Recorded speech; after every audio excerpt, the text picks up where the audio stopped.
My name is Dolin, and tonight we're focusing on high school juniors who are about to embark on their last full year of high school. For the last 26 years, my team of subject tutors, test prep tutors, executive function coaches, and college consultants have not only been helping kids to do better in school, but ultimately to get into the colleges of their choice.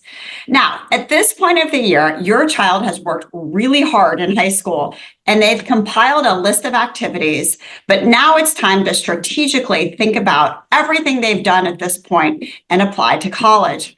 And that's what we're here to talk about tonight. What rising seniors need to know, a college insider's guide to creating standout applications. And welcome, Rebecca. So happy that you're here with us tonight. Thank you, Anne. Glad to be with you.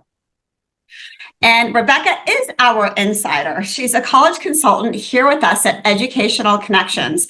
And prior to that, she worked at University of North Carolina, Chapel Hill, as an admissions evaluator.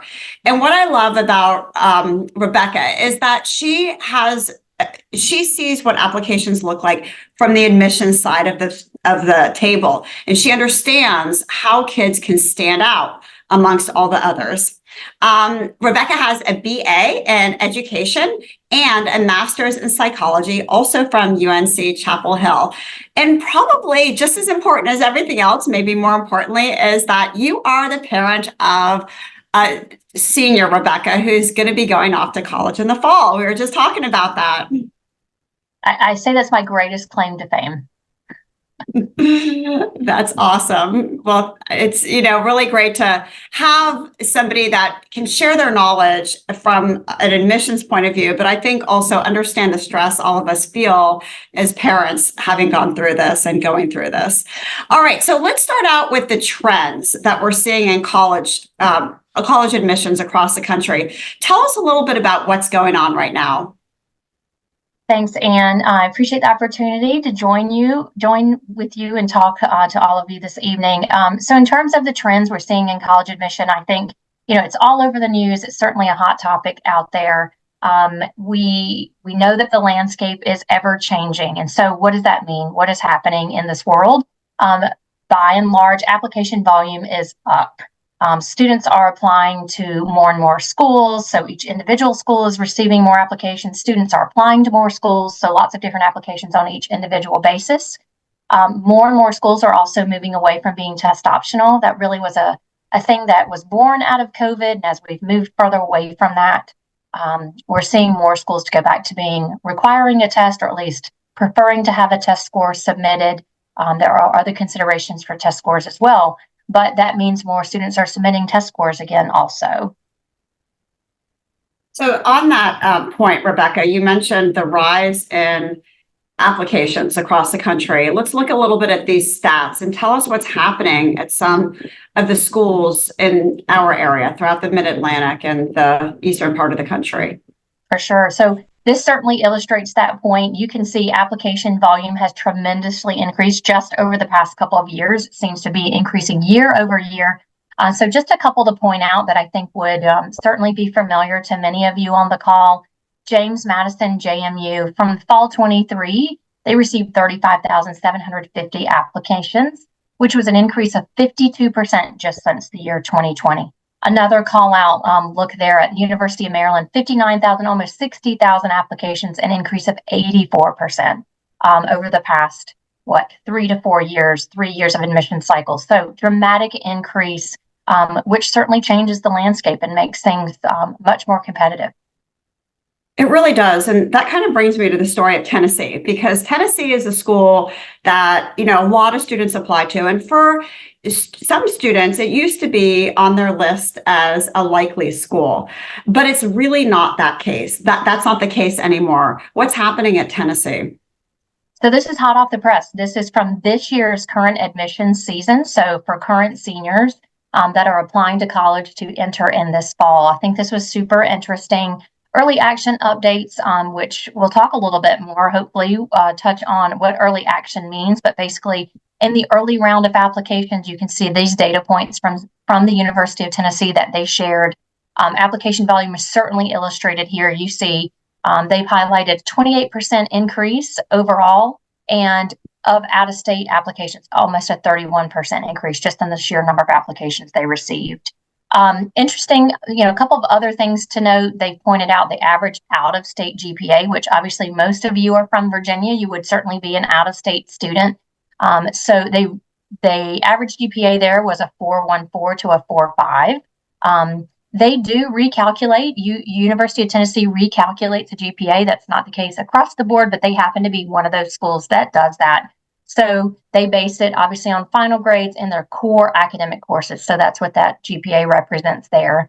And then lastly, a call out from the slide would be ACT and SAT. I said that was certainly a trend we're seeing. And in fact, University of Tennessee has now become a school that's requiring tests again. So it is a requirement of the admission process if you're applying to the University of Tennessee. And you can see there they have reflected what their middle 50% range for out-of-state applicants. So for the ACT, that middle 50% of students is scoring somewhere from a 29 to a 32, which you can see what equates to as an SAT score there as well. And it's surprising, as I mentioned, many students saw Tennessee as a school. I'll just add that to my list.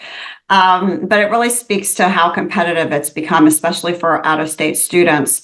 So within this landscape, it kind of begs the question, what do students do now? How can they refine their applications to help them stand out? So let's start out with the first thing kids can do, Rebecca, and that is to really have a strong finish to the junior year. Absolutely. So what should you be focusing on as a junior as you're rounding out the year, knocking on your senior year's door? I think first and foremost, fight off spring fever. It's super hard for all of us. We want to be outside. The days are getting longer. The weather is warmer. Athletics are in full swing back outside again, which is just a great time to be. However, not a time to coast into it. Keep your foot on the gas. I like to tell students, really finish strong. A lot of people like to say the junior year is the most important year of your high school career, when in fact, it is equally important as your freshman, sophomore, and senior. Each is 25% of your collective career. However, the junior year is that last full year of academic information that you will have to present in your college applications. So keep going strong, finish strong in exams, in AP exams that are coming up just in a couple of weeks. Just some other things to call out in terms of your junior year. Continue your involvement in the activities that you've been doing. Now is a time to seek leadership opportunities if you haven't, and certainly planning ahead. I mentioned senior year is just around the corner. In fact, you'll be classified as a senior within, just a few short weeks. So be planning ahead and thinking about what can I do? How can I maximize my time at the end of this year, over the summer, and into the school year? So let's talk about the summer. What can students do over the summer to make it meaningful instead of just playing Xbox, which I'm sure a lot of kids wouldn't mind doing? We would all like to, right? Just have some time for rest and relaxation. And that certainly is an important thing to do during the summer. A little bit of a slower pace, but it's also really important to do something productive and meaningful.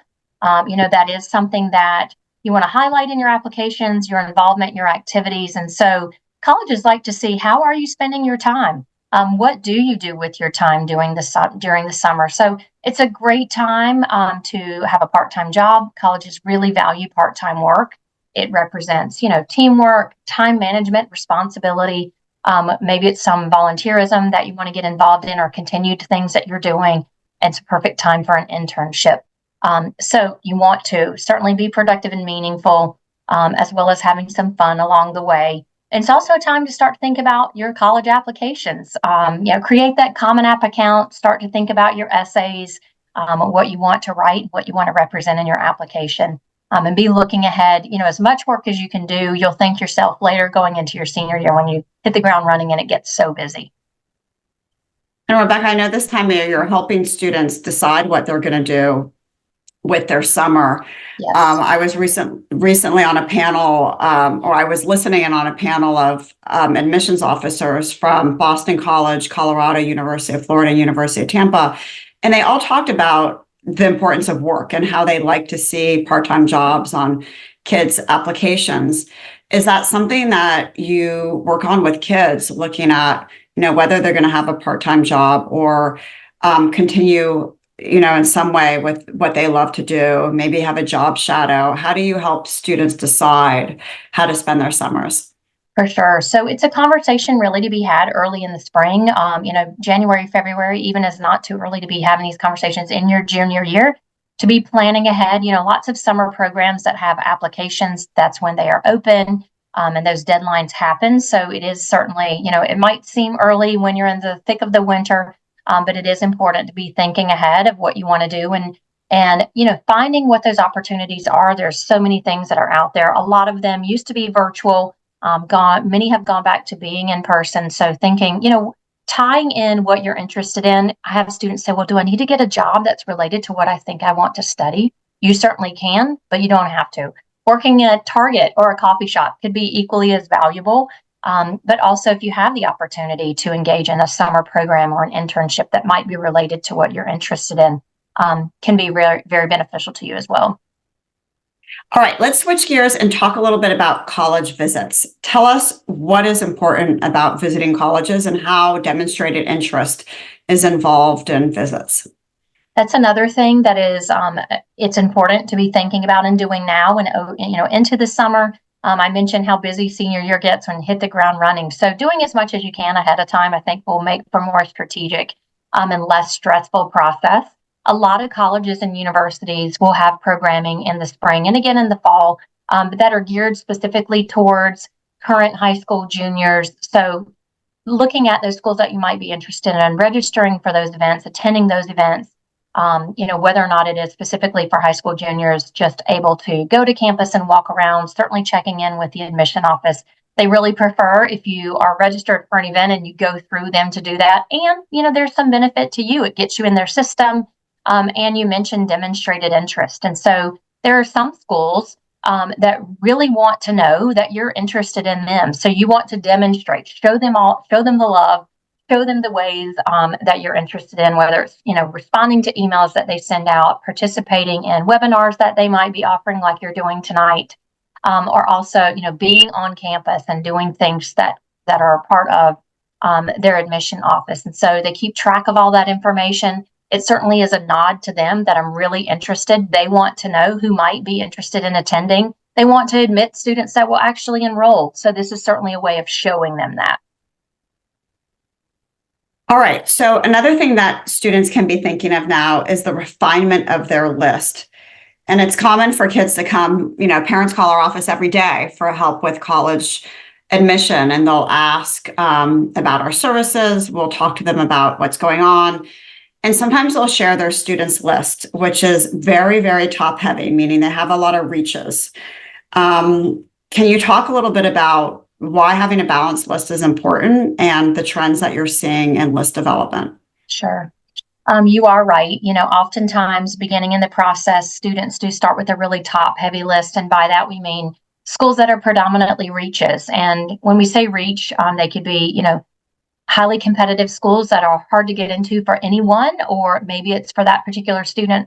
They're not quite as competitive as they need to be. So it kind of falls out into that category of reach.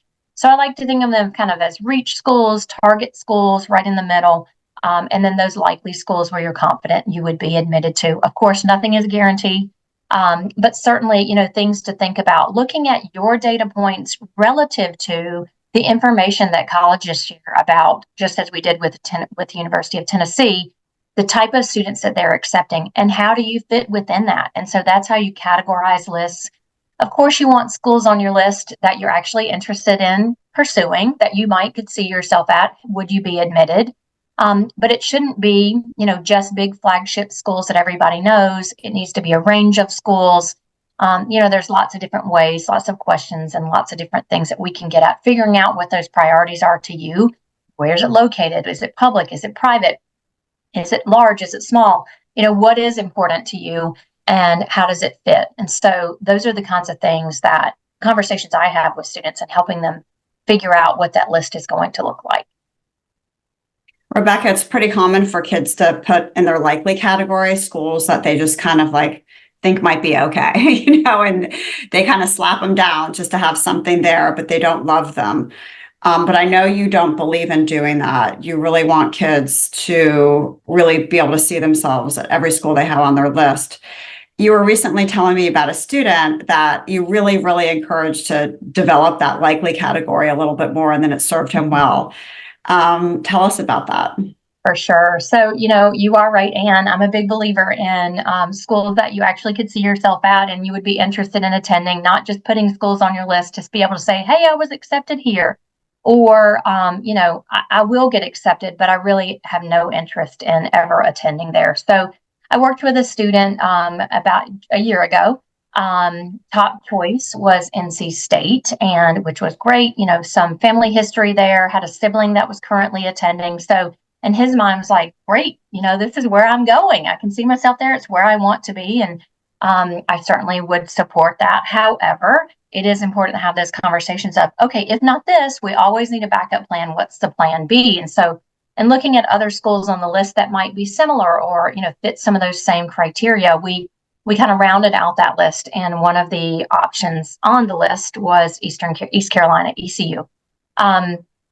As we call it. And so, initially was not all that excited. Like, I really want NC State. And as it turns out, was waitlisted at NC State.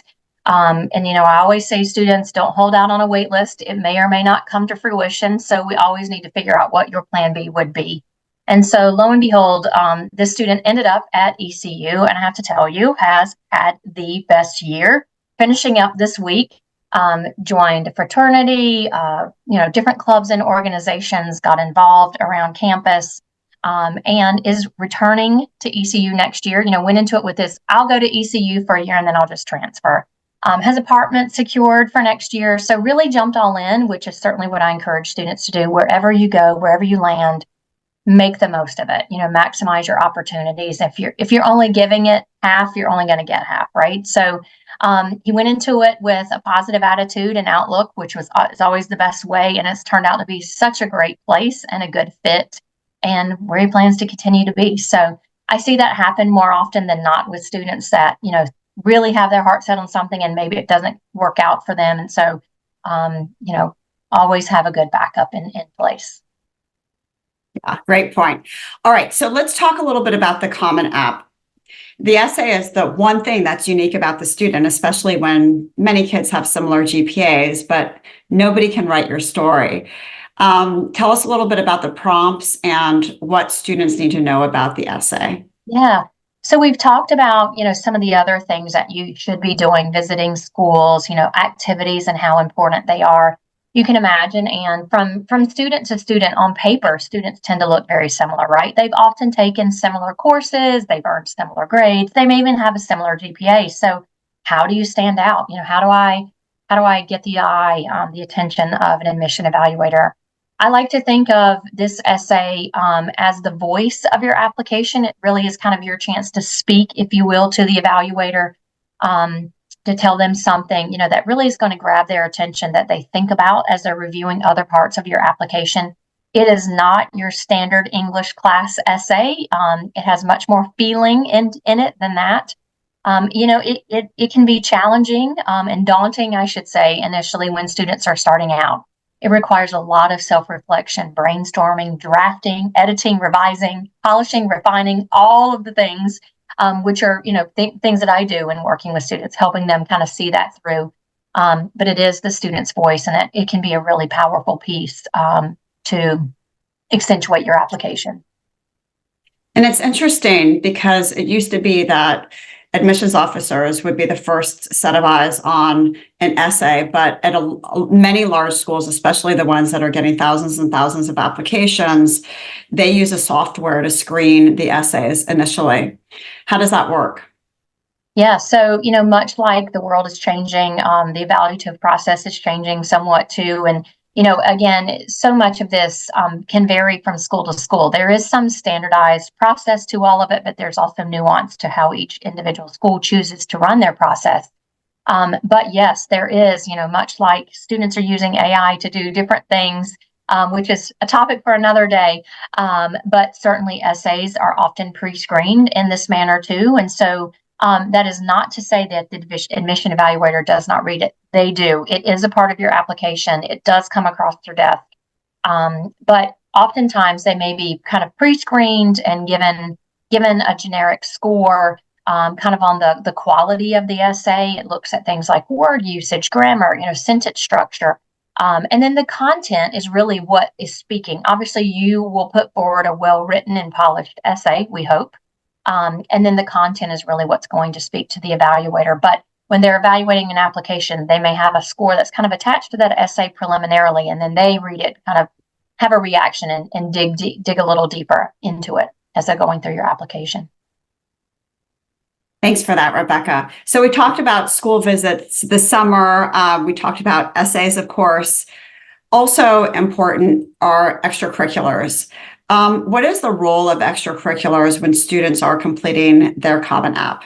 Sure. So, I just said students often tend to look similar from a grade perspective, at least on paper. And so what is it that, separates students from each other?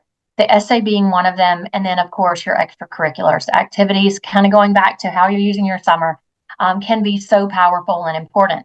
It really shows the evaluator what it is that drives you. What are your interests? What are your passions? How are you using your time? What might you involve yourself in on our campus? And so doing things with purpose and intention is so important. It's things that you want to highlight. In the Common App, you have the opportunity to indicate 10 activities that you've participated in over your 4 years of high school.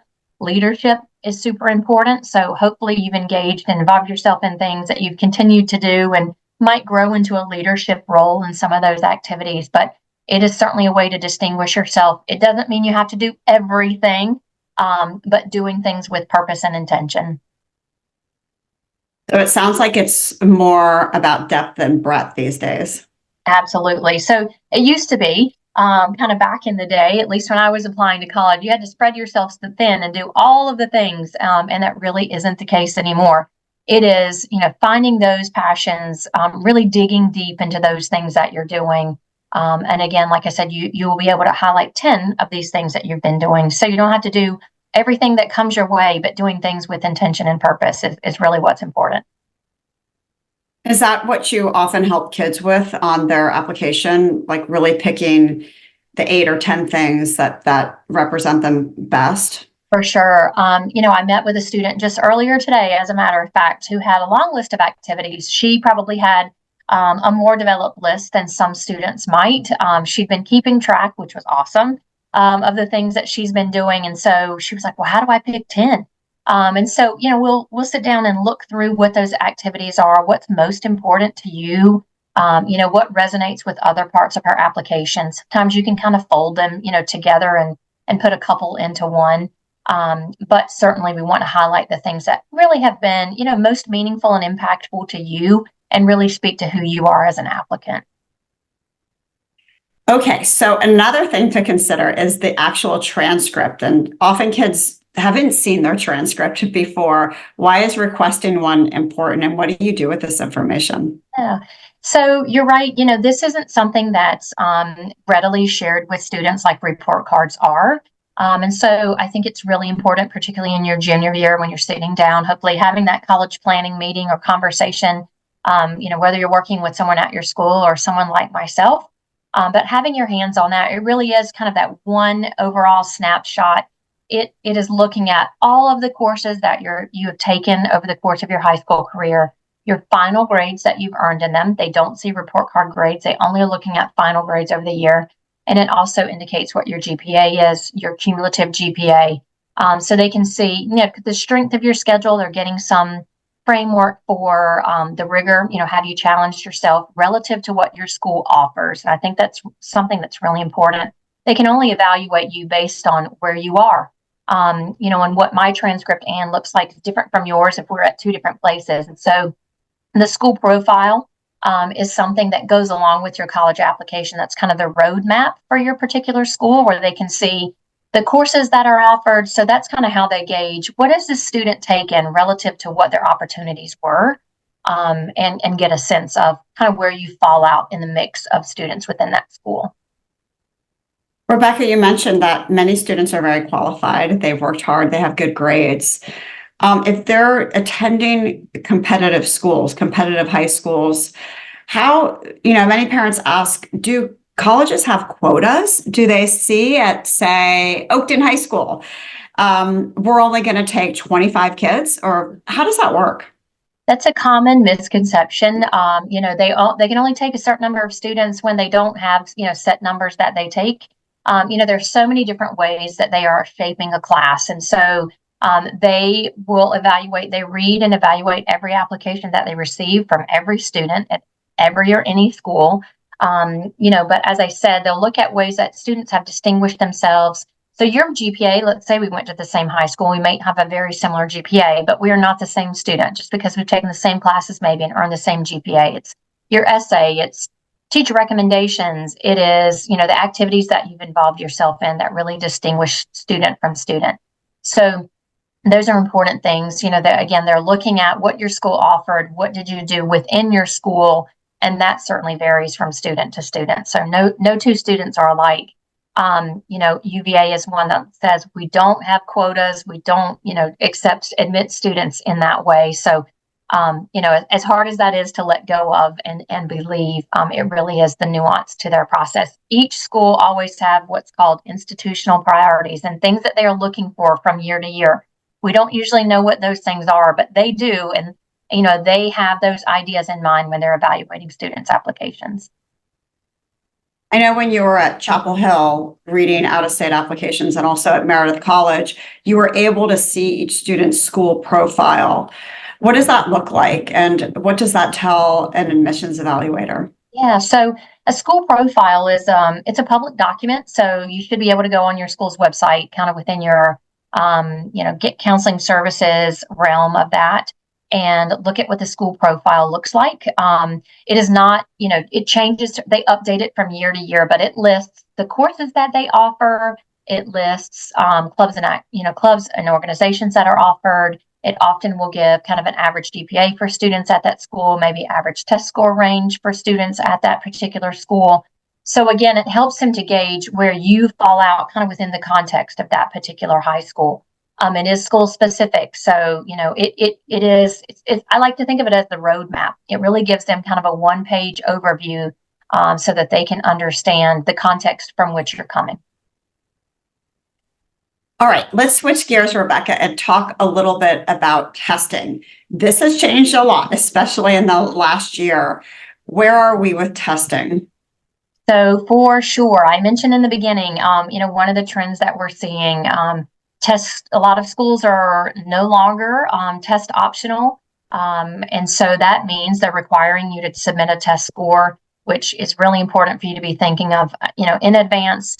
What schools are requiring those, which aren't. Most of those announcements have been made at this point. So, those are part of the admission criteria that are listed on their website. It is, it's obviously a standardized measure. It's another piece of information that an admission evaluator uses to kind of gauge a student's achievement and potential as an applicant within their applicant pool. So it has become, an important piece. And I will add, oftentimes this is a piece that's required for scholarship consideration. In some cases, I've seen the admission part of a school be test optional, but the scholarship piece require the test. So you don't want to find yourself in a position where you haven't taken it and need it at the very end, in terms of achieving your best score. So let's take a look at another graph at testing trends and students that were admitted. And you can see that it really, really varies across the board. I think what's interesting is looking at a school like Penn State, where 94% of the students that were enrolled did submit a test score. We see Tennessee, of course, and we talked about that earlier. But look at UVA, 71% of students admitted, even though that school is test optional, did submit a test score. So when it's competitive, really a test score can help your application, and it's kind of expected as another data point. But it's strategic too, Rebecca, and I know that when you work with kids, when they have a test score, say they've taken the ACT and they get a 28, They may not submit that test score to every school they've applied to. Can you use test scores strategically? Yeah, so, it is important to look at it on a case-by-case basis, look at how many times the student has taken the test. This isn't necessarily information that you share, on your application, but as a college consultant working with students, we'd look at, what kind of test prep and, practice did you do going into it to achieve your best score? How many times have you taken it? Should we take it again? But it's an important conversation to have. And it can really support and bolster your application in some cases. And as you said, may not be required, but in a lot of cases, it's kind of become that unspoken expectation. Yeah. And you might submit a score to maybe a mid-range school and a likely school, a target and a likely, but maybe that score isn't going to help you at the particular reach school. So you're really using those scores as you see fit. And that's one thing kids don't always realize. They think, oh, this is my score, I'll submit it to everybody. And it doesn't really work like that. Yeah, you control that piece, which is great, right? You choose what scores and to whom you send them. And so that's part of the conversation I always have with students. It's like, as you were saying, let's look at how this might play out from school to school and be strategic. A little bit of a different approach maybe from school to school within those applications. Let's talk a little bit about the changes in testing. So now we know last month was the first initial rollout, the College Board of the digital SAT, and then the ACT is still paper and pencil. Just for those that are kind of new to testing or they'd like to learn more, let me just quickly go over the biggest differences in the tests. The digital SAT is still considered a power test. What's tricky about the SAT is that the questions require critical thinking and analysis. They're not as straightforward as the ACT. And so there are fewer questions, but they take longer to get through because you really have to analyze what they're asking you to do. Whereas the ACT, it is a longer test. Digital SAT is now 2 hours, which kids love. The ACT is 3 hours. And it's considered a speed test because the questions are shorter, they're easier to understand, and they're more straightforward. Kids will often say, like, I like this type of question better, but it's fast. And so you have to go at a pretty quick clip. And that's where the difficulty is in the pacing. So for kids with a 504 and IEP that get extended time and a half, generally speaking, the ACT can be a more favorable test because that speed factor is eliminated. And when we look at upcoming dates, we work with kids, and Rebecca, you do this, we do this with our test prep program to really hone in on what their score is now, especially for juniors, and should they take the test another time. So these are the upcoming dates for the SAT and ACT. And by the way, you don't have to take both. You should pick one test, study for that, and just take that test. It reduces time and stress. So you can still take tests up until October and apply early action or early decision. It is not too late. So in general, you really do want to encourage your child to take a test at least once, ideally 2 times, sometimes 3, because if maybe they take a test and their score is a 26, but with some preparation on the ACT, they can be a 30. That 30 is a whole different ballpark of schools than the 26. So we really want to encourage kids to prepare and be able to put their best foot forward with their test score. We provide individualized test preparation so that everything's customized for each child because it's different. In general, you're working from the area of weakness. That's how you raise the score the best. And so it's a combination of strategies, practice, and simulated practice tests. So one-to-one can help, in my opinion, kids progress faster because it's more targeted. And you can learn more about our programs by scanning this QR code here and on our website, of course. All right, so Rebecca, the timeline. Juniors are really in countdown mode. As we look forward to the remainder of the school year, some dates are important to keep in mind. What are you sharing with kids right now? The time is now, especially for you juniors out there. I know it's such a busy time of year within your junior year. But it is time to be thinking ahead and be planning ahead. Testing, now's the time to be doing that as we're moving into the summer. But being strategic, I mentioned the importance of having a plan, being strategic, working ahead as much as you can to make it a little less stressful of a process and how busy the year becomes when you get back to school. The work that we do with students is so individualized, it's very one-on-one. And that really can be beneficial to students is certainly the feedback that we hear. So we're seeing, continued trend of students applying early. I mentioned earlier that early action, early decision time frame, which is generally application deadline of around the 1st of November. That tends to be beneficial to students. Some schools have early action. Most schools have early action. Some have early decision. There being, that being two different things. The advantage, certainly, earlier, not the reason to apply, but often puts you in the best position for scholarship consideration. And in fact, some of them will only be available to students that have applied in the early round. They tend to be a little bit smaller applicant pools. So for a student who really is in a position of strength, in the fall of their senior year, it's certainly something to consider. Speaking of being strategic, early decision is something that can have a profound effect on acceptance rates. What are the stats out there, and do you recommend it if a student has their heart set on a school? Yeah, it can be a very powerful nod. I mentioned letting a student, college know that you're very interested in them, and the ways that you can do that by visiting campus, by engaging with them on social media or through email, whatever it might be. But applying early decision is a commitment up front. So you are letting them know, I've decided if you accept me, I will come. And in fact, there's a contract that goes into it that you're making that commitment before, with your application, but is conveying to them that I am that interested in your school that if you accept me, I will enroll. And so for some schools, that is a very powerful thing for them and a huge consideration when they're reviewing your application. Can you talk a little bit about some schools that rely heavily on early decision? Yeah, so there are, it really, again, varies case to case, from school to school, and that's information they share on their website. But a couple that really stand out that I can think of off the top of my head in terms of, really value students that are applying early decision. American University is one. Tulane is another one. Elon University. So if those are on your students list, it really is an important conversation to have.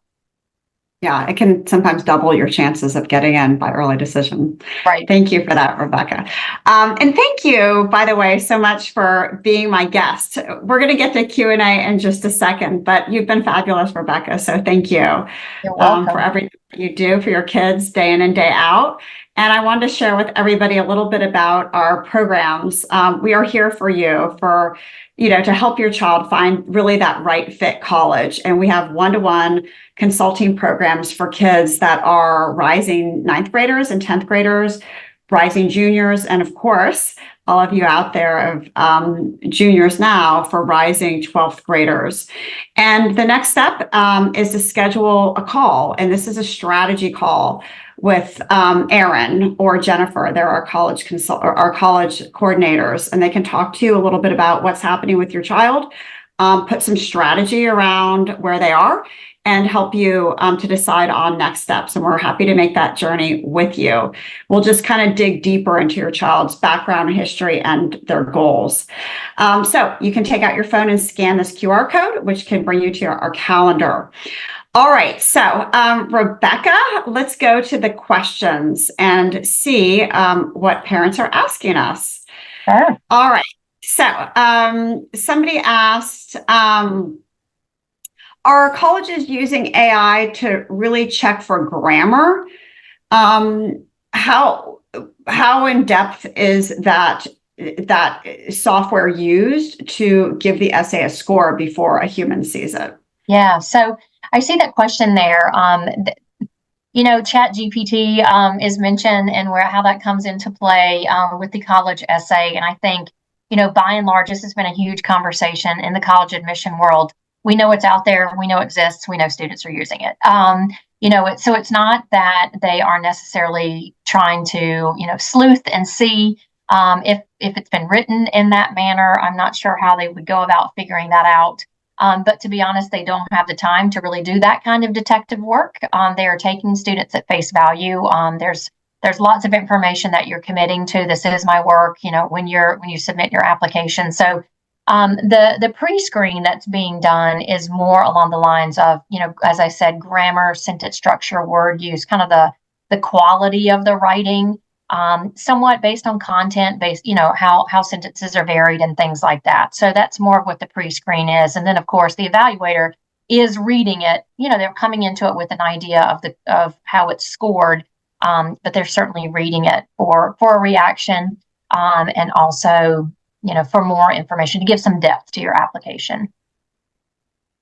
Rebecca, Kelly and Catherine kind of have a similar question. It's really about how test scores are presented. I'm wondering if you can talk about the software that not all, but some schools use, especially the larger ones that collect test scores, your essay quotient, all that information, and present it to the evaluator at one time. Yep. So what happens when a student submits an application? There's kind of the back end of an admission team, if you will, the operations side of things. And so they are kind of the warehouse that collects and stores all of this information for each individual student. You don't have to submit all of your pieces of your application at once. You could send your test scores. Those are sent directly from the testing company in most cases. And so, the question came up about super scoring. Most students will take the test, and you mentioned 2 to 3 times. They'll look at how they've performed over those 3, and let's say they scored highest on test 1 in English and highest in math in test 3. So they might send those 2 scores. The software that they're using does this automatically. So most every school will super score, certainly at this point, and just where we are at 2024, that happens automatically. So by the time it gets to the admission evaluator, that's already been done, and it's presented in a nice manner for them to look at as they're reviewing. Thank you for that. Jason asks, do applicants have an advantage if a sibling or a parent attended the school? So that would be considered legacy. And I mentioned earlier the infamous "it depends" response. That is so often my answer to a lot of questions that folks ask. It varies from school to school. We're seeing it matter less than it used to. But typically it would stop with a sibling or a parent. It doesn't go to grandparents, aunts, uncles, these kinds of things. There's mixed opinion and philosophy out there right now about legacy, but some schools, it does matter. It is a question that's asked on the application for some schools, and for some schools it is not. So it really varies from school to school as to whether or not it's a consideration. Thank you for that. Lori asked, does Educational Connections have an essay scoring software? And the answer is no, we don't. It's typically used by schools and colleges and universities. All right, Rebecca, it looks like those are all our questions. So thank you again so much for being my guest today and sharing your insight as an insider at both Meredith College and UNC-Chapel Hill, and seeing what really makes a difference in kids' applications. And thank you for helping our students on a daily basis. So if you'd like to work with Rebecca, we would love to help you. Just reach out, and we're happy to have a conversation. We wish you all the very best for the remainder of the school year and the summer. And we hope that your college application season goes incredibly well, and that your child is incredibly happy with the college they end up at. Have a great evening, everybody. Thank you so much, and bye-bye. Thank you.